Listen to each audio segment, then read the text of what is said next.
Welcome to Drone Business Foundations, the essential building blocks for a successful drone venture. We're here today to talk about starting and growing a drone business. My name is Zacc Dukowitz. I'll be your host. And to kick things off, just a few words on what it is to run a drone business. So you might be really good at flying. You might have developed your software skills and you can create really great 3D models, but you might still find yourself floundering when it comes to actually starting and growing a drone business. And that's because it's its own skill set, right? Being an entrepreneur takes a lot of work and a lot of different knowledge that you may not have when you first start out running a drone business. We thought this quote was a really appropriate illustration of that reality. An entrepreneur is someone who jumps off a cliff and builds a plane on the way down. So if you already have a drone business, you might be doing it and realizing that you still have a lot more work to do to build that business, right? So I also imagine like this car that's half built and you're like running your Fred Flintstone feet, whatever, the image is, but you know what it is. You're bringing in clients already, but you know you have more work to do on the marketing front, on the business development front, on the, planning, financing, all these things. So that's what we're here to talk about today. How can you improve your drone business so you can make more money? Ultimately, that's what we all want, right? And if you're just getting started, like how can you start your drone business? So quick intros. Again, my name is Zacc. I've been working with UAV Coach since 2016, the year that the Part 107 rules came out. I was the director of marketing for UAV Coach way back in the day. I worked at Flyability for about 4 years doing communications. I've written a bunch in the drone industry. I've written hundreds of articles, and I've also led panels at Commercial UAV Expo and Energy Drones and Robotics Coalition. Also today with us, we have on chat, Judy, Mike, and Brad, our UAV Coach team members, all the folks on camera with us, and they're going to be answering questions on the fly and curating questions for a live Q&A I'll do with Eno, our guest speaker, at the end of the webinar. So if you have questions, don't be shy. Go ahead and write them in the chat, and we'll be getting back as quickly as we can. Another sort of housekeeping item is we are recording this webinar. We'll get the recording out within about 48 hours, business days. So look for it early next week. And that might give you peace of mind if you have to leave early. If you miss something, you want to go back in the slides, or if you want to share this with someone else, we'll be sending you that recording. So the star of today's webinar, Eno Umoh. He's the co-founder of Global Air U and the Global Air Drone Academy. Big picture, Eno is the guy you go to when you want your drone business to grow. So he started a drone business himself, and he realized through the experience that there was like a information gap. Like, I want to grow this business, but I don't really know what to do. So he learned on his own. He bootstrapped. He talked to a lot of other entrepreneurs, and he ended up launching the Global Air U, where he helps coach drone pilots so they can grow their businesses. He's worked on projects across 26 countries. So what he's doing is truly global. He's in Nairobi right now. It's 9:30 at night, or maybe 10 now. And he was in London when we were prepping last week. So he's all over the world helping drone pilots grow their businesses. And he's trained over 19,000 students. So he has a lot of knowledge to share, a lot of expertise to share. And I'm super excited to have Eno with us today. Eno and I are going to be tag teaming a section on Drone Business Foundation sort of fundamentals, and then we're going to do an interview. And I'll get into that in just a moment when I go over the agenda. But just a quick side note, I think we'd be remiss if we ignored what's going on with the DJI ban. We're all talking about it. We're all wondering what's going to happen. So a few notes on this. Right now, if this law called the Countering CCP Drones Act, if it gets passed, it's been passed by the House. It's awaiting a vote in the Senate. If it gets passed, it will not apply to your current DJI drones or any DJI drones you buy before it gets passed. So those drones should keep working. And again, that's what we know right now. And there's also no guarantee the law will get passed. So we're in this period of uncertainty. Most likely the vote won't happen until December. So we'll still be kind of waiting to see. If you're worried, if you want to have your voice heard, we have an in-depth guide, a DJI ban guide that I wrote last week. In that guide, there's information on how you can find out who your senators and representative are if you want to reach out and write something, and also guidance on what you might say if you reach out. So I think we're dropping a link in the chat. Yeah, we just did. So go check out the guide, learn more about this potential ban, and learn more about what you can do. Okay, let's get into it. So here's our agenda for today. The session's an hour. Drone Business Foundations, that's the meat of today's presentation. Eno and I will go over all the pieces of starting a drone business and running a successful drone business. I'll do an interview with Eno to hear more about his experiences, the coaching he does. We'll give you a brief highlight on a course that we developed in partnership with Eno on starting and growing a drone business. That's going to come out in a few months, but we'll give you a brief overview today. We'll do a live Q&A, and then we'll wrap it up and send you on your way for the weekend. Before we dive into the first section, just a quick poll, sort of, get the temperature of the room. What are you hoping to learn today? And you can choose as many of these options as you like. Pricing is a standout. That's really, Eno has some really great observations about pricing, some helpful insights. So market opportunities, building a drone business plan. These are things that we're definitely going to dive into. And marketing strategies. That's also an area of deep expertise for Eno, so excited to get into this.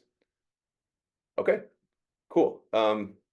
It's interesting to see. I think a lot of these topics resonate, and these are the topics we're going to be talking about. So to sort of tee up this conversation before we get into the details of drone, business fundamentals, just an overview. The first two bullets on this slide, I think, are especially important for today's presentation. Drone services, the demand for them is growing every year. They're projected to grow. The demand for those services is projected to grow by 9% year over year.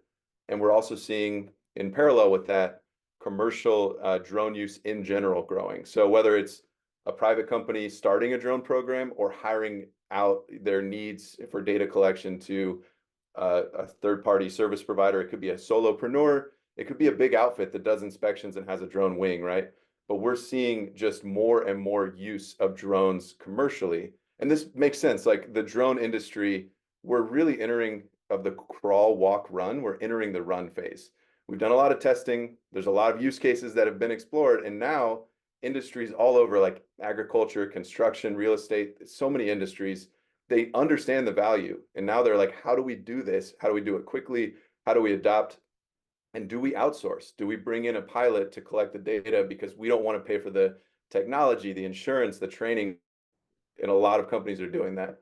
So there's some industry insights in your own conversations when we're talking. What other trends are you seeing?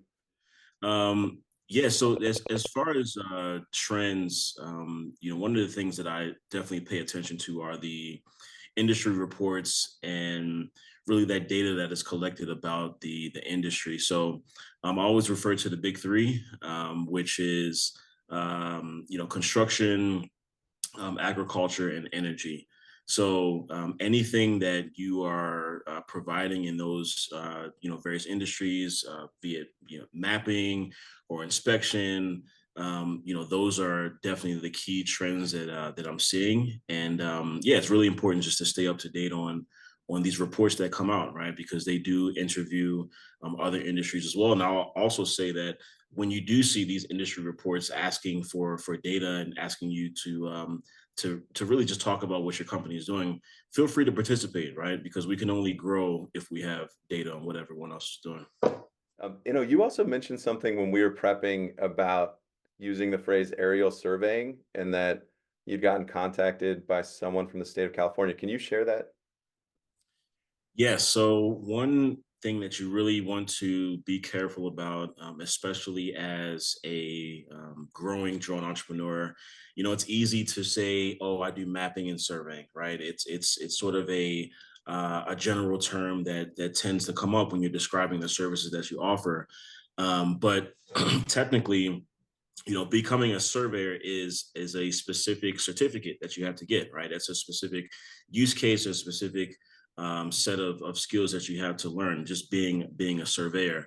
So just because you have the ability to map with your drone doesn't mean that you are able to provide surveying, right? So there are different levels of accuracy that your client will need. And unless you're able to provide that level of accuracy, you're technically not a surveyor. So we had one of our members in our program who, before he came in, of course, he had this language on his website to say, hey, we do mapping, we do surveying.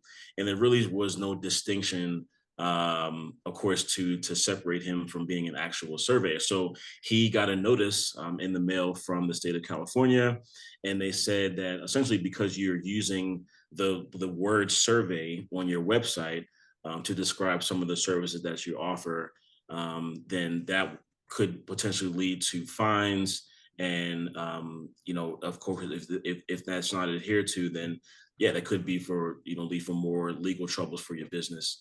So the big lesson, the big takeaway is unless you are a licensed surveyor, do not mention that you do surveying on your website or on your social media or any of your marketing material, right? You do want to draw a distinction there to make sure that you're not landing in any legal trouble. Thanks, Eno. And we had David's asking, have all states resolved sort of this issue of whether you call yourself a surveyor or not? And you just answered that question. Just avoid the word is really, I think, what we're telling folks right now.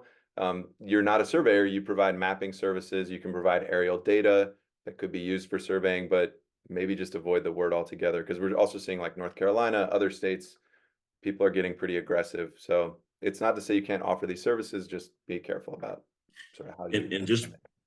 one more thing I'll add as well is because you are not a licensed surveyor, that doesn't mean that you can't partner with a local surveyor. I actually would encourage you to talk to licensed surveyors in your area to say, hey, how can we use our drone mapping capabilities to integrate with the surveying work that you do. A lot of times you'll see that they may have wanted to already integrate drones, but maybe you're the first person to really explain that to them. So use it as an opportunity as well when you're pitching your services. I love that. And that could be a new client source, like, yeah, that partnership. I love that. Part 107 is a big consideration, right? When you're thinking about opening a drone business. And I think for some of us, we think, I'm going to get my Part 107 and then that's it. And I'll be in clover. But the reality is that it's just a piece of it, right? There's no guarantee. You might get your Part 107, hang your shingle, as it were, launch your website, let folks know maybe in town that you exist, and then crickets. So I was wondering, can you speak from your experience when people get their Part 107, usually where are they sort of in their journey of launching a business, and what do they do after? What does that look like? I mean, realistically, I would say getting your license, getting your Part 107 really is probably step one or two of probably 20 different steps, right? Getting your license is really just a piece of the bigger picture, the things that you need to really, grow your business. So I would definitely suggest mapping out that strategy. I know we're going to talk about, building a business plan and what is entailed in that. But just, understanding that, yeah, the reality is you can have the best drone footage. You could be the best drone pilot, out there. But if you're not able to sell your services, if you're not able to market yourself in an effective way, then those skills really won't matter much, right? Because the reality is your clients, right? They're not going to necessarily care about the drone that you fly. What they care about are the problems that you can solve, for them. So really think about, what client am I going after? What is that target market? And we'll get into more of these details as well. But yes, it's always thinking about that bigger picture and understanding that the Part 107 really is a small piece of the pie when you put everything together. Yeah, let's dive a little deeper. So, building a business plan is advice that you often get, right, when you're first starting, but advice we often ignore. It's like, man, I need to make money. I need to get my first client, and then you find yourself maybe a year later, and you're like, I think I need to slow down. I think I can make more if I were to, like hit pause and actually make a plan, look at my finances, consider who I want to sell services to. So the first bullet here, identifying your niche, when we connected prepping for this webinar, you just stressed how important this was. Can you tell us more about why it's so important to identify your niche, and then some more about ideal avatar in these topics? Yeah, definitely. So, the reality is, of course, when you're first starting out in the drone industry, there are so many opportunities out there, right? There's so many different industries that you can think about entering, be it construction or real estate or even, maybe delivery. I mean, there's literally hundreds of applications, right? So you do have that reality, right? But I only suggest exploring, right, these opportunities for the first 6 months, max a year, in your journey. The most important thing that you can do to start, growing your revenue is having a targeted niche. When we started out early, one of the things that hurt us was we on our website we would have events that we shot, we would have real estate, we would have construction site mapping. So when, let's say, we're trying to close a high value construction client, he's not going to go to our website and want to see us shooting events, right? They're going to want to work with the experts, those who are focused on those certain levels. So first, identifying what niche, right, that you want to be in. We've identified, of course, the big three: energy, construction, and agriculture. I'm not saying at all that you have to focus on those. I'm just saying that that's where the most adoption is happening right now. But once you get to that niche, now you need to think about a step deeper, right? So who in that niche are you targeting, right? When you are creating content, when you are deciding who to reach out on LinkedIn, you're not going to just say everyone in the construction industry, right? That's not going to be an effective way. You're going to be more specific and say, maybe it's superintendents, right, that you want to target. And think about how many superintendents are out there, right? There are literally an endless number of those folks. So it's identifying that position, right? What do they call themselves, right? What are their roles in this specific company? And once you actually dive deeper than that, you're actually now getting into their specific characteristics, right? So what is their age, right? Is this a 35 to 40-year-old male, right? Is it a female, right? There are different ways that you can literally like break down this. And we can get into running ads and all those things, but these demographics really matter. So my biggest suggestion would be, first, start with a niche, nail down what industry you are targeting first. And then within that industry, you say, all right, I'm going to target this specific person. So it could be the owners of these specific companies, it could be surveyors, right? But really be able to identify specifically who that person is, and that'll make your marketing experience, much easier. And I have a related question, and this it ties into market research. Sometimes if you know you only want to work locally, doing a little bit of research to see where there's a gap, maybe no one's offering a certain service that you think is lucrative. You're like, I never thought I'd be doing, construction, 3D modeling, but no one's doing it. I'm curious if you could speak a little to geography and localization considerations. Like, I'm sure some folks are just willing to travel in their whole state. Some folks are like, man, I got a Yeah, baby at home. I'm not going to do it. Like, I need to work yeah, where I live. Yeah. yeah. How have you seen that play out with both choosing your niche and doing market research, the sort of geography consideration? Yeah. No, that's the next question. So it's, of course, you need to choose a niche. So it's like, well, what niche do I choose? A lot of times we honestly suggest choosing a niche that's close to your previous professional experience, right? That's where you're going to have contacts, existing contacts. That's where you're going to have colleagues and friends that can recommend you, right, to other folks. So of course, if you came from a construction background, I wouldn't suggest you jump into agriculture, right? Because not only do you have to build a sort of a network there, you now have to learn the lingo and the language, right, of agriculture. You can't just show up on a farm with your drone and say, hey, I'm going to boost your yields, right? There's a ton of education that has to go into you positioning yourself as a problem solver. So um, first is, suggestion is to go into something that you already know, that you already have professional experience with. And if you do want to enter a new industry, just be prepared to learn a lot, right? Because if you're going to pitch to an owner of an architecture firm who's been doing architecture for 20 years, right? You have to really be able to explain and speak that language on how drones can really solve, right?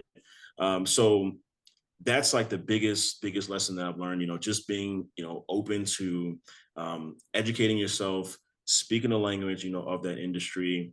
And once you feel comfortable in that space, you can definitely excel there. But the main thing is being passionate about it, right? I've seen tons and tons of entrepreneurs who jump into new fields and end up loving it. Even like my own experience, we started out as service providers, and now I focus strictly on training and consultation, right? I had no idea that I'd be creating courses and teaching, folks, entrepreneurs, how to fly and how to run their business. But this is where we are, right? So it's another lesson is kind of being able to evolve, with the industry as well, and adapt as things come. But yeah, I would, those would be my suggestions there. Super helpful. Thank you. Quick side note, Brad just put this in the chat a minute ago, but if Yeah. you haven't taken your Part 107 and you're looking for resources, we have a test prep course. It's online, it's self-guided. We've trained over 60,000 drone pilots. We launched it back in 2016, right when the Part 107 requirement came out. So that link is in the chat. Check it out if you are looking for any support on that. But let's move into sort of an unpopular topic, or painful when you're thinking about launching a business. What's it going to cost? And I think sometimes we can be unrealistic about startup costs. It could be the case you've already got an old Phantom 4 or something, and maybe you don't need to invest at the beginning in hardware. But for most of us, there is going to be some kind of upfront investment to get a drone business off the ground, or an investment down the road, right? You get started and you realize I don't have the sophisticated technology to really offer the services I want to get to the income I want to get to. So, can you speak to startup costs and really what you see it realistically costing folks, knowing that there's all kinds of ways you could get started, but yeah, anything you could share on that? Yeah, so we're going to get to a branding checklist, that we have, and that will cover, those marketing materials that you need, of course, website, one-page flyers. So a lot of those things, definitely need to budget for. I can, say myself, I mean, when I was first starting this business, all I thought about was the drone cost, right? It's like, oh, this is going to cost $1,000, $2,000.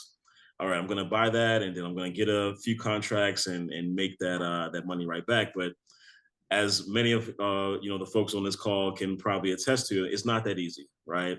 It takes more than just buying the drone to recoup, your expenses. So I would say one of the biggest lessons I've learned from running a business and being an entrepreneur is, again, it's really not about the drone.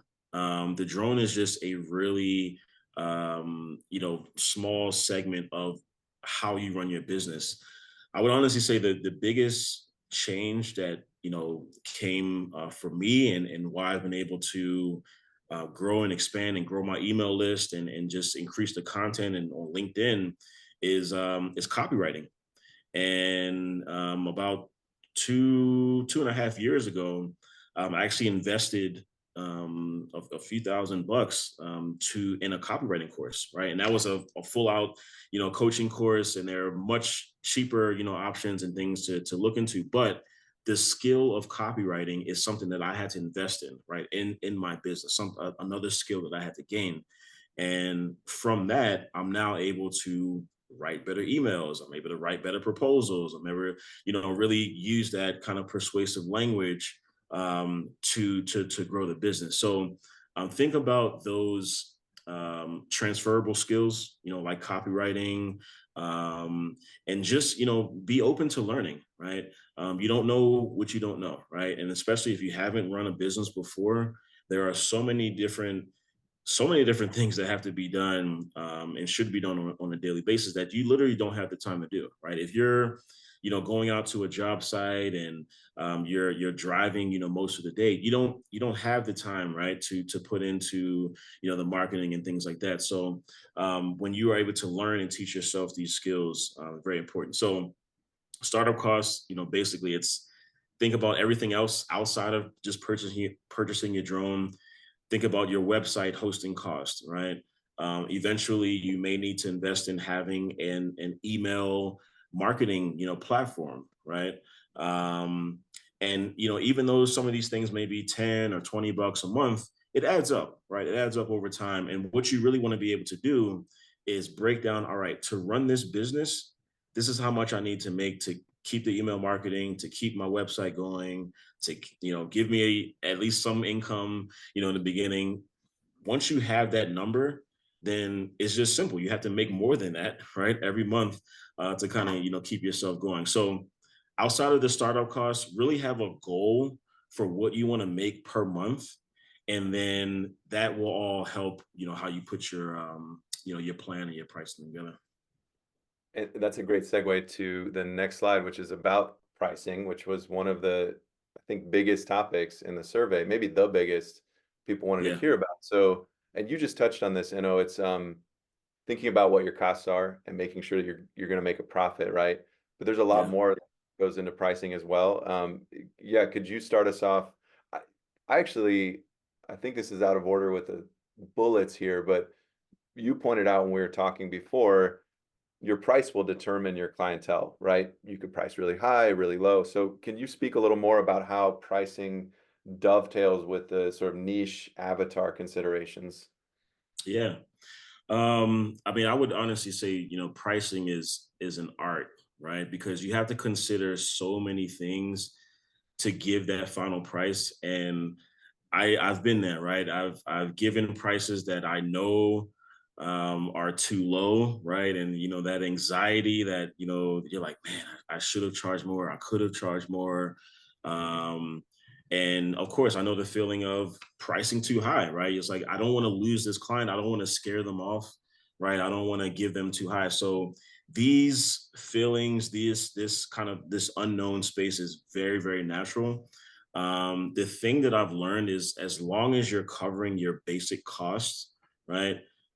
Whatever you add on top of that, right, is your choice, right? That's like what you want to go home with. So um, we do have a spreadsheet. I could probably even share a link to that as well. But essentially, like you're able to put down your raw cost, specific cost, right, for every single aspect of the job. Typically, we break this down by your labor costs, right? Your equipment costs and your administrative costs, right? So your labor cost is how much of course, you want to pay yourself, how much you want to, if you need to use a visual observer or any other staff that's involved, right? You add that up into your labor cost. That's how much everyone needs to be paid to go home. Your equipment costs, we don't have to get like super deep into this, but you want to be able to charge, right, for the equipment that you're using. Yes, you've already bought the equipment. It's not charging you literally to use the drone, but we have something that's, of course, depreciation of your equipment. And eventually you're going to have to buy another drone, right? Mhm. So we always suggest, charging a percentage of the job to account for that appreciation, to account for that equipment. So that's your second line item. The third is administrative, right? So that's the time that you take to put your proposal together. If you have to drive out to the site, right? Even the time it takes to look up to make sure you're allowed to fly there, right? That's all time. That's all administrative time that goes into putting together this proposal. So when you're thinking about how you're pricing a job, it's not just the 2 hours you're going to be on site, right? It's literally the 10 hours that goes into the call about this job, the going to the site, right? The coming back, the writing the proposal, right? Where do those hours go? Right. You really have to account, for these things with your pricing. So outside of those specific costs, your experience level will of course raise your price as well. Your lack of experience, right, will also affect, how you can price as well. Yeah, so those are some of the things I kind of on a high level to keep in mind, but it's definitely not just your time on site. So if you're thinking, hey, just let me get an hourly rate and we can survive and grow from there, yeah, you need to do some rethinking about the pricing for sure. And on the same topic, I've often seen the path being you're just getting started, so you price low, you start building your base, and then you realize, oh, I actually have overflow. I don't want to work this much. Some people want to take Mhm. on more people and Yeah, grow, right? Some people want to say, I actually want to raise my prices, knowing that some folks will drop out, and then I'll yeah, either work the same or even less. And your prices you can slowly raise over the years, and this could take you 5 or 10 years to yeah. where you're happy with your work-life balance. That's one way to think about it too, is do I want to grow and hire people, or do I want to raise Yeah. my prices and have people opt out? And I mean, yeah, And that goes into targeting as well, right? Because if you are targeting a client that's not going to pay you what you're looking to get paid, you're gonna kind of be stuck in that cycle, right? yeah, You have the ability to target high end clients, right? Those who are in high value niches that can afford to pay you the 15, $100 a day or whatever price you want to put out there. But these prices are very real, right? These are charges that companies are working their way, up to. So don't, feel like you're stuck in this, charging $200-300 for a house to give them the whole package, right? You can break out of that cycle, but you have to be targeting the right clients, right? Making sure that they do have the expenses and the budget, right, to pay you for that great work, and your opportunities will definitely grow. so I'm going to move into marketing, which is how we get clients, right? You price, and then you got to bring folks in who might say yes. I also want to do a time check. We are about 35 minutes into the hour, and we have an ambitious agenda. So I might move us at a quick clip because I really want to get to the interview and the case study where you highlight one of your students, and also make sure we have a little time at the end for a Q&A. So I mean, as it's clear talking to you, you've really got a science to how to find clients, and well, which is a piece of it. You got a science to the whole drone business um, approach, but we're going to share a checklist here in a moment. That's the next slide. Is there anything you want to call out on this slide about marketing strategies? Anything that you found really important for folks who are running a drone business? Um, I would say, just treat your brand with the utmost respect, right? It's easy to kind of get in a cycle where you're bootstrapping, right? I understand, right? You're bootstrapping. You probably made your website yourself. You probably went to Canva, had to put something together, and that's all very natural things to get started. But if you really want to break through to that next level, you have to look the part, right? You have to look and feel the part. If someone goes to your website and there are even the most minimal detail, right? It could be one word that's misspelled on your homepage, but that could throw off a really high value client, right? Because they may be thinking, okay, well, they're not paying attention to detail. How serious are they, right? So you really have to take all of your marketing materials that you're putting out there and really just look at it from a very, very fine, use a fine tooth, combing through it, right? Really make sure that you are able to just say, hey, this is the most, this is the highest value that I'm able to put out there. We're going to get into the brand checklist as well, but the one thing that's honestly been a big breakthrough for me is just being present online, right? You don't have to be posting, every single day, but social media and content creation is the way, right? There literally is no other way to grow your business. And you don't have to be on camera, right? We're not saying you have to go out and record a bunch of videos and things like that, but write, go and write a few blog posts, put your name out there. And I see we have the branding checklist now. So this really is like a solid strategy, right? If you're looking like, hey, what do I need to have in place to actually go and get business? I would definitely refer to this, every time. So Zacc, do you want to introduce it, or should I go in? Yeah, yeah, no, but yeah. So this is the checklist you mentioned. I went Yeah. ahead and went ahead to it. Real quick, I want to frame this by sharing something you said when we spoke earlier that I thought was so important, that everything you do should be business focused, right? I think you find yourself a lot like, I have to post on Instagram, and I have to do it 4 times a week, and I have to go on Twitter, or I have to, like, you have this checklist in your head, and you're not thinking about how that ties to making money at all. And I've run into this in marketing a lot where, your boss says, well, you need to go on Instagram or whatever it is, when in fact, maybe your clients aren't on that platform. So Yeah. everything you do, and I'm just repeating words you said to me, but think about, will it really bring in money for me? Will it really bring in clients? Am I going to meet the ideal avatar, the niche avatar? Are they going to be where I'm going? And knowing that I only have so much time and so much money to spend. So, yeah, I just wanted to say that. And I don't know if you have more to say on that in the Yeah. context of this checklist or otherwise. Yeah, no, I mean it's a very deep, topic, but like we're saying, I mean, when you are focused and doing everything deliberately, as a drone entrepreneur, you will start to see results, right? I mean, we could even bring up an example of we have some wonderful events that happen, of course, drone events that happen in the States. And I just had one in Nairobi, Kenya, here today and tomorrow.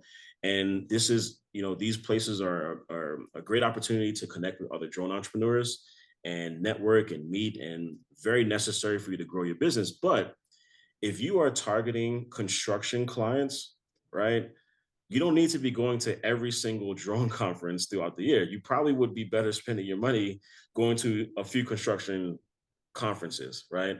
So before you book that ticket, before you send out that post, who is this resonating with, right? Is my target client here? Right. A lot of times I've seen, I mean, companies feel like they need to have a TikTok page, right? I'm asking, like, what do we need a TikTok page for? If your client is on LinkedIn, right, they're not going to be looking for you on TikTok. So yeah, being very deliberate with all the things that you do, for sure. I love it. Um, I'm going to propose we move pretty quickly through the rest of these slides, knowing that folks Yeah. can come back and look at them, at their leisure, so we can go Yep. into the interview and do the case study. So just to call out real quick, ABC funnel, again, this is straight from Eno, awareness, bonding, conversion. And that's really just thinking about, again, you're running a business. You have to make sure people know about you, and then make sure that you nurture them, you get to know them, you bond with them, and then you convert, right? Then you actually sign them up to be a client. So just thinking about the marketing funnel, it's a classic shape. It's a classic way we think about the funnel. It's because you start with a bunch of strangers, and they're going to become less and less as they go down toward the bottom to where they actually become your client. Um, so I'm just gonna move past that real quick. Uh, Also, additional considerations. There's a lot of other pieces. We've touched maybe a little on some of these. Drone insurance is definitely something to think about.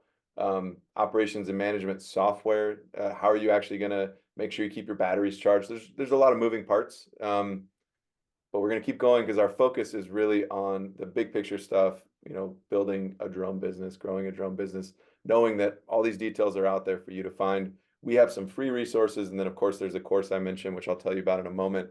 When we launch it, it'll literally give you a step by step if you'd like to have that kind of approach. I gave you an intro at the top, and you work, I mean, the numbers are crazy, over 19,000 students you've worked with. Um, I just want to start out hearing about your journey. Like, how did you go from being a drone pilot to launching Global Air U? And yeah, just tell us the story. Yeah, so I started back in 2015, so almost a decade in the industry. And like most who started in the industry, we were very curious on the services side. So we saw, of course, real estate that was very popular to get into. Um, we also got into a bit of STEM education. We were going out and talking at local schools and started to do after school programs and summer camps and things like that. Of course, we all on the commercial side, we also started to do mapping, and really what we started to see was we were doing too much under one brand, right? So we would be doing these youth programs later in the day, in the mornings and in early afternoon, we would be on site, shooting these, different projects. So we decided to eventually split up, our brands, and we created a brand called Global Air Drone Academy. So Global Air Drone Academy is our nonprofit, and we kept our for-profit originally named Global Air Media. So we did our commercial side under GAM or Global Air Media, and then we did our nonprofit work under GATA or Global Air Drone Academy. So, in the journey, we were connected to someone from the U.S. Department of State who runs programs at the various U.S. embassies around in different countries around the world. And I'll never forget, they just emailed and said, "Hey, would you like to run a STEM workshop in Turkmenistan?" And this was a place that I couldn't even identify on a map, let alone spell. And I just jumped at the opportunity. I said, "Yeah, why would I not want to come to this really, curious, unique country and talk about drones and teach people about STEM workshops?" So we were able to do, a successful workshop there, and once you do a good, job and a good project with some of these agencies, you use that, of course, to now, go after other opportunities. So we've used that to work with other U.S. embassies in Nigeria and Zambia and Kenya, where I am now, the UK, the UAE. So those partnerships are very, very important. When you have those opportunities, presented to you, you want to yeah, take advantage of it. And being ready is probably the most important thing, right? um when we were asked to submit a proposal, right, we had experience to show, right, in that proposal. We had case studies, we had schools that we had worked with, we had pilots that we had trained. So all of that led up to being ready, for this opportunity. So now I, very much work internationally, and I always talk about my transition from being a pilot, right, to a DSP, a drone service provider, to now a consultant. Where, to be honest, it's actually rare that I get to even fly drones, right?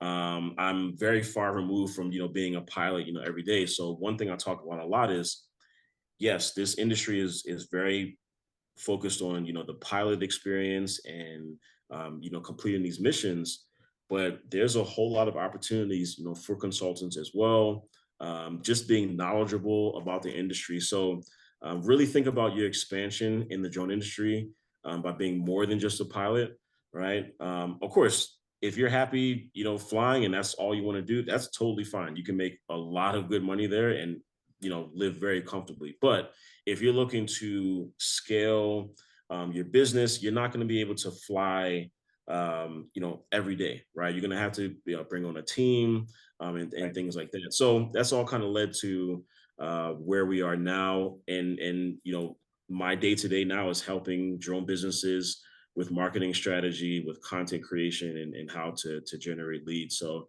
definitely had a bit of a journey in the industry, but yeah, happy to be here for sure.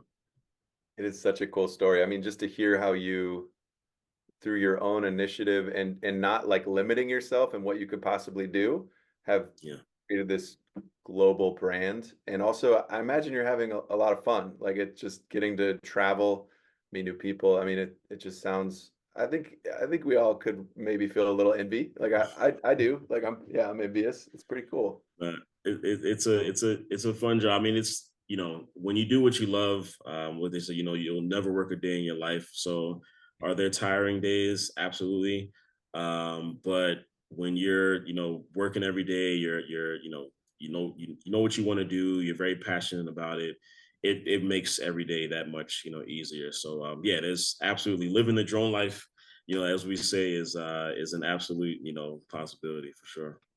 I love it. So I want to ask a question. We've talked a lot about a drone, like starting a drone business, growing a drone business, and clearly, I think someone I saw this in the chat. They're like, we could do hours of presentations on that, which is why we built the course. Like, there's just so much to cover. But since you're here and you're an expert, and this is what you do every day, what's your top advice for folks in this position where they're struggling? They just got started, or they've got a business, but they're constantly churning to find new clients, right? I think that's where a lot of folks meet you and you help Yeah. them. But what have you seen be like some of the keys to success? Like any advice you could give for folks who need help with their business? Yeah, well, you have to start with a plan. You have to have a system for what you're doing. If you feel like you're, spinning your wheels every day, you're sending emails, you're kind of posting randomly, what we call random acts of marketing. None of those things are ever going to bring you the results that you want, right? Before you send out an email, before you send out a post, it has to be in a system. So, we look briefly at the funnel, but in reality, the clients that you want to close, they're not going to close quickly, right? Most clients that become an actual paying customer, it can take weeks, sometimes months, right? Sometimes years, right? Of following up and sending consistent content. So, um, having a system is really important. Making sure that every level of that funnel is in place. So, if you're struggling to create awareness about your company, start there, right? If you're doing great awareness, but you're having trouble bonding, right, and building trust with your clients, then you focus on that section. Maybe you're doing a good job of getting clients in the door, they find out about you, but when you present your cost and your offer, they're not biting on your offer. Then now you know that you need to focus on your offer. So really look at things in a systematic way. The other thing is just understanding that entrepreneurship is a long journey, right? And you have to be, ready to weather the storm, right? There's going to be ups and downs. You're going to learn a lot of lessons along the way, but the most successful companies have literally just been in it the longest, right? Um, there's no other secret to it. It's just you've been doing it long enough where you just somehow, some way figured it out. You found a product offering that your market likes. You found out, how to deliver, high quality service every single time, and those are the things that will start, bringing recurring business for you. But yeah, just understand that it's a journey, and having a system in place is, yeah, my top advice. I love it. Thank you. Thanks for. I feel like I could just listen to you talk for a long time. You have a lot of knowledge, and I appreciate you So, sharing. Um, thank we have a quick case study to cover, but we are pretty close to the hour. So what I'd propose, I think we'll go maybe 5, 10 minutes over to make sure we can still devote some time to Q&A. And so I want to say for folks who have to hop at the hour, please do so, knowing that the recording will hit your inbox so you can see the rest of it later. Apologies for going over. There's just a lot to pack in. I'm sure everyone can be sympathetic to. There's just a lot. There's a lot of ground to cover here. So real quick, let's go over the case study and then we'll move quickly to the Q&A. But we're talking here about a client who's obviously a drone service provider in construction. Just tell us the story real quick, what they were struggling with and how you helped. Yeah, so a lot of common issues that I see. Of course, we saw from the poll earlier today, pricing, and making sure that you're putting out the best price that's going to bring you profit, that you can feel comfortable about, right? That you can comfortably submit, right, without feeling any type of anxiety. So pricing is always top of mind there. Also, they were having trouble with effective marketing, right? So they'd be blasting out these random kind of LinkedIn messages. They did not have an email list, and there really was no system in place, right? Again, we always talk about this random acts of marketing. You really have to have a solid strategy in place. Luckily, with the use of AI, tools like ChatGPT, it has really effectively sped up that process, right? So you can use these tools to generate ideas for you. Of course, you don't want to use 100% of those outputs. You want to be able to put your own spin and vibe to it.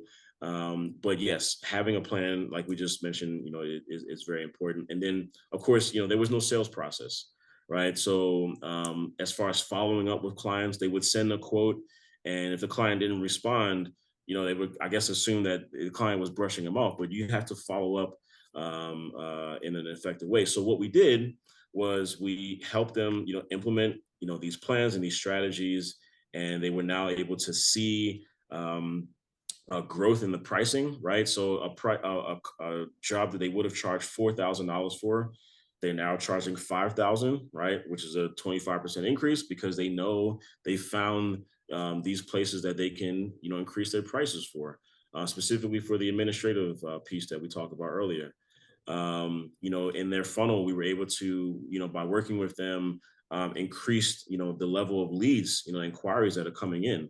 So I'm a big believer in inbound leads, right? We talk a lot about sending messages to folks and reaching out, but if you're putting out great content, people will literally come to you in your inbox and say, "Hey, can you help me? I've seen your things." And then lastly was the conversion rates, helping folks, increase those as well. So yeah, really good case study. Sorry if I threw you by trying to jump in there. I just wanted to define inbound is a marketing term, which means people find you. And that's how was describing this, right? Instead of you like paying for an ad and interrupting my day, that would be outbound. Inbound is Mhm. where what you're doing is so appealing and helpful. People come to you and say, "Hey, I think you're the expert. Like, could you help me, please?" So yeah. Yeah.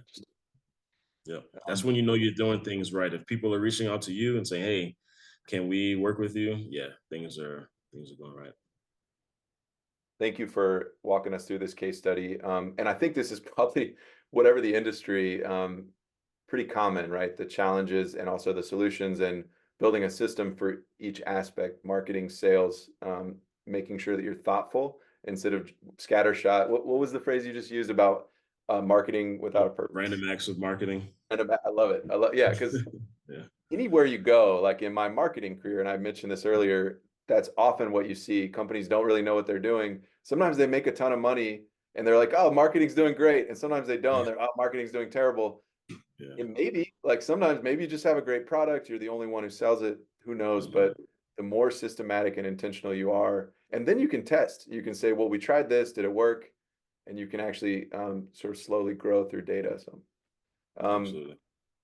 so real quick, just an overview. We've mentioned this already. We'll be launching a course on drone business foundations in partnership with Eno and Global Air University. It'll come out August, September, so a few more months. Um, Obviously, we're just going to go much deeper, basically, on what we covered today, much deeper and walk you step by step. So there's a ton of free resources out there. You could go for free and spend time, right? And find information to help. But if you're feeling lost and you want to go step by step and really have tutorials talking you through, here's how you do this, here's how you do this, each step that we've covered, that's what this course is for. So if you're really ambitious, you want to go do it on your own, absolutely go do it. And we even have some resources to help you on our site. But if and I'm the second group, I need someone to sort of walk me through. I'm not actually the guy who's going to go find those resources and actually use them. The course is for you. So yeah, look out for that. We'll definitely be emailing you to let you know when we go live. So let's go into questions. Again, acknowledging it's 3:56 where I am. We're 4 minutes, to the end of the hour. So we'll probably go 5 or 10 minutes into the next hour. So if you need to hop, we totally understand. Have a great weekend, but you'll get the full recording later. So give me just one moment and pull up my questions. Um, I think we've touched on this, but I'd be curious if you have anything to elaborate on. What are some of the most common pitfalls you see new drone business owners fall into? We've talked about like randomly marketing, and I think you've also touched on another one, which is offering everything. Like I do all the services, right? I've seen that, and it's usually a red flag for customers too. But um, are there other pitfalls you've seen? Would you want to elaborate on some of the ones we already covered? Um, yes, definitely, niching down, targeting too many are important. I would say, yeah, the other breakthrough is just being consistent with content, right? And if you're not going to be, of course, the person who is posting on LinkedIn and writing blogs and updating your website and things like that, then you probably need to find someone that can help you, do that. There are a ton of resources out there, be it Upwork or Fiverr, one of these places that can really help you to do these things. Of course, that's something that we also help with as well. But you shouldn't feel the need to do everything, right? That's another like really important lesson. Know when to delegate certain tasks, because if you're trying to do everything, like this list, everything that we've gone through today, I mean, it's too much even just for one person, right, to go through, right? You have to do it in a very systematic way and know that, hey, I'm going to have to build out a team. I'm going to have to get support and help. So understanding, what needs to be done, right? Understand the process to, becoming a reputable, drone company, and then delegating tasks, as you need to, because if you try to do everything on your own, you're going to find yourself, in the same place, 6 months, a year down the line. So I would say, yeah, common pitfalls, trying to do everything, on your own, and then not niching down. Yeah, some of the biggest things that I've learned for sure. Thanks, Eno. Um, Brad, do we have any questions coming in on the chat? I have a few others as well that I can draw from. We do.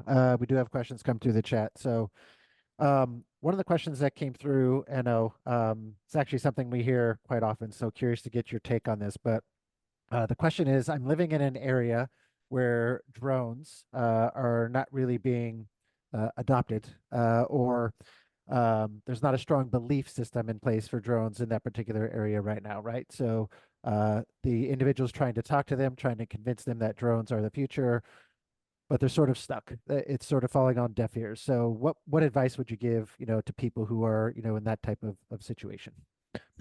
Yeah, so I would say that that falls in our bonding phase, right? So a lot of times when potential clients hear about your business, of course, who's going to say no to a drone flying, right? I mean, drones just naturally appeal to folks, but for them to actually pay you a significant amount of money, you have to convince them, you have to educate them on the benefits and uses and why they should actually try to use drones. So you can do that in a number of ways. Of course, a simple one-page flyer that explains your services and what you do is one thing. But we always encourage having like an ebook, right?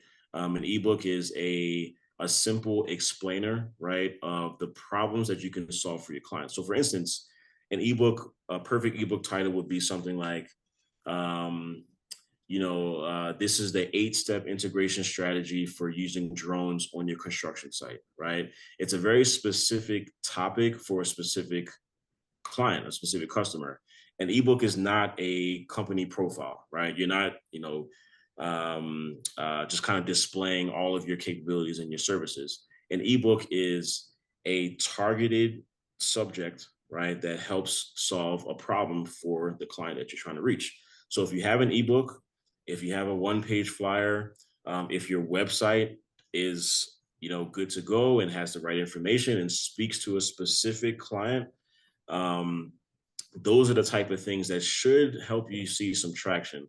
Of course, having a nice video, maybe of a completed project, or another sample that you've done, just adding some simple text at the bottom about what you did for this client, or this is a 2D orthomosaic map, and this is how fast we were able to capture it. Those type of things help build trust, right, with your client.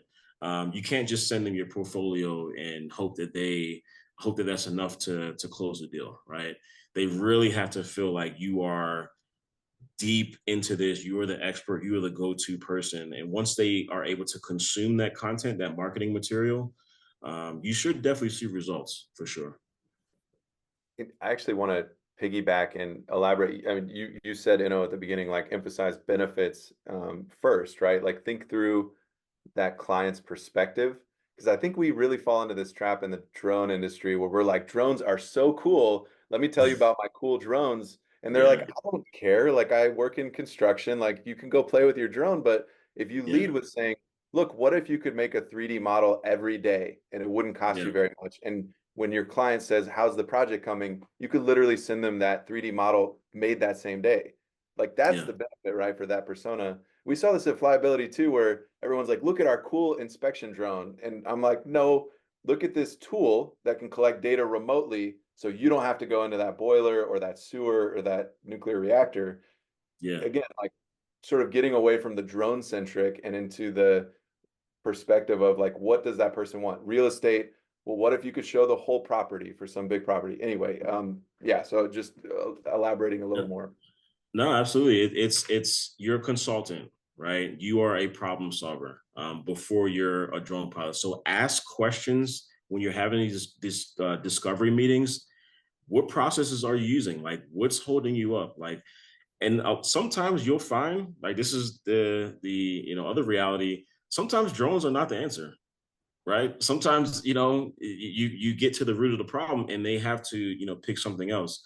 But you want to be able to ask the right questions and get to the root of the issue to see, all right, yes, drones can help with this. And once they feel like you are solving a pain point for them, they will buy, right? If it's not a pain point, like, it's not necessarily to say, oh, okay, we don't have 30 aerial photos, right? That's not like something that's going to keep them up at night. What's keeping construction project managers, I know we're talking a lot about construction, but what's keeping construction project managers up at night is safety issues, right? Are my guys, or ladies on the site getting injured, right? So you can say, hey, I can use a drone to help you map out precautions, right? And make sure that your workers are staying safe on the site. So now you're really targeting their pain point instead of just saying, we can take some nice photos for you. Brad, do we have other questions from the chat? I have a few more I can pull from, but Yeah, we do. We've got a very active chat today. So love it. going back to startup costs, Eno, can you expand maybe a little bit more on that for any additional information for startup costs and general budgeting, excluding drone equipment? So like what are other things that people need to be thinking about startup cost wise? Yeah, so branding material for sure. So we have the checklist that we saw, making sure that you are investing in your one pager, having a lead magnet, having a pitch deck, making sure your website is up to date. I would say the course that you decide to take really depends on where your strengths or weaknesses are. And there are a number of different ways to, find out, hey, what do I need? Where do I need help with? But for me, I knew that I needed help with copywriting, right? I knew that for the only way that I was going to grow on social media was for me to understand fundamentally what it means to write great content. And I had to spend money, right, to take a course that taught me that. So understanding, yeah, your strengths, your weaknesses, being open to courses that teach you, right, that how to get better in that skill area. Equipment wise, of course, everything outside of equipment, yeah, just branding. I mean, even down to a shirt, right? When you show up on your job site, have a nice branded shirt with your logo, right? Have nice business cards. And my piece of advice is don't go for the most flimsy one off of Vistaprint. If there's a couple extra dollars to invest, get some very hard business cards that people will remember, right? So these are the little things that branding wise, when people see, can definitely make you stand out and will make you be remembered. The main thing that we're fighting right now is there's a lot of competition, right, coming into the industry. There's a lot of other drone entrepreneurs that do similar things. So you always have to be thinking of how am I separating myself, right? Am I sending my proposal on a Word document, or am I sending them a branded, Canva nice write-up that takes a couple extra minutes to do? But those are the different things that can help you stand out for sure. Thanks, Eno. Brad, do we have more? Yeah, I've got another one here, and then Zacc, I'll hand it back over to you. This question is related to price structure, Eno. So when thinking about like a menu of services for a drone service provider, the flight is one component of that, right? Then you have data processing, image processing, things along those lines. So any thoughts in terms of how you would approach pricing structure for, the different components of the services you're providing? So yeah, I mean, definitely there's a lot of context that's needed there. Mainly, I think what it comes down to is, of course, just being clear on the deliverables and what's being asked for you. But as far as just being clear on that pricing, just accounting for all those costs, right? If you're accounting for the costs, I think that will solve a lot of the issues. And just don't go into it blind, right? Just be as confident as you can with that. There's so many different ways to go out. There's charging hourly, right? There's charging per day. And I don't think we have enough time to get into, which scenario to use those things in. But if anything, cover your costs, right? And then add some, on top of that. I think that's like the most simple, thing to do. And then once you get in a rhythm, once you're targeting the right clients as well, who can pay, what you're expecting as a budget, you'll definitely see a breakthrough for sure. I think we're gonna call it there. We have a lot more questions, but to be honest, we're already almost 10 minutes over.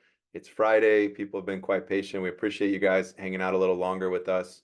Let's consider this the beginning of a dialogue, right? So if you want to follow up, everyone on here, you can reach out to us, ask us questions. We're available. So we really appreciate you joining. Eno, thank you so much for sharing your expertise and being here with us. Thanks for having me. Yeah, absolutely. And I also want to say we've just had great numbers. Like we had a lot of people show up, and it shows that it's a topic a lot of us are wondering about. So yeah, thanks again. Glad to have you here. Look out for the course launching in a few months. Hope everyone has a great weekend. Thanks for joining us. Thanks, guys. Have a good one.